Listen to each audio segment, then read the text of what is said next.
தேவ நாமம் மகிமைப்படுவதாக. இன்றைய வேத தியானம் யாத்ராகமம் 20:8. ஓய்வு நாளை பரிசுத்தமாய் ஆசரிக்க நினைப்பாயாக என்று கர்த்தர் கட்டளையாக இது நமக்கு கொடுத்திருக்கிறார். 10 கட்டளைகளில் இது ஒரு கட்டளை. தேவன் வாரத்தில் 7 நாட்களை உண்டாக்கி 6 நாட்கள் நம்முடைய வேலைகளை பார்க்கவும் நம்முடைய செயல்களை செய்யவும் கர்த்தர் வைத்து அந்த ஒரு நாள் ஞாயிற்றுக்கிழமை வந்து கர்த்தருடைய சபைக்கு வந்து ஆராதனை செய்ய வேண்டும் என்று கர்த்தர் கட்டளையாக கொடுத்திருக்கிறார்.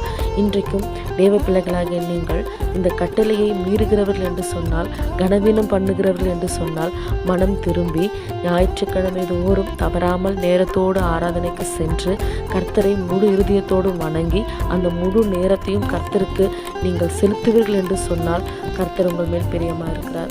ஏனென்று சொன்னால் கட்டளையை மீறுகிறது பாவம் என்று வேதம் சொல்லுகிறது. ஆகவே இந்த 6 நாட்கள் நம்மை உழைக்க வைத்து சம்பாதிக்க வைத்து பலவீனங்களை மாற்றி பலனை கொடுத்து ஆசீர்வாதங்களை கொடுத்து போக்கிலும் மரத்திலும் நம்மை பாதுகாத்த தேவனுக்கு அந்த ஒரு நாள் நன்றி சொல்ல நாம் கடமைப்பட்டிருக்கிறோம். ஆகவே தேவ பிள்ளைகளாக நீங்கள் அந்த ஓய்வு நாளை பரிசுத்தமாய் நீங்கள் ஆசரிப்பீர்கள் என்று சொன்னால், நீங்கள் ஆசரிக்கிற தேவ பிள்ளைகள் என்று சொன்னால் கர்த்தர் உங்களை ஆசீர்வதித்து இன்னும் உங்களை மேன்மைப்படுத்துவார். God bless you.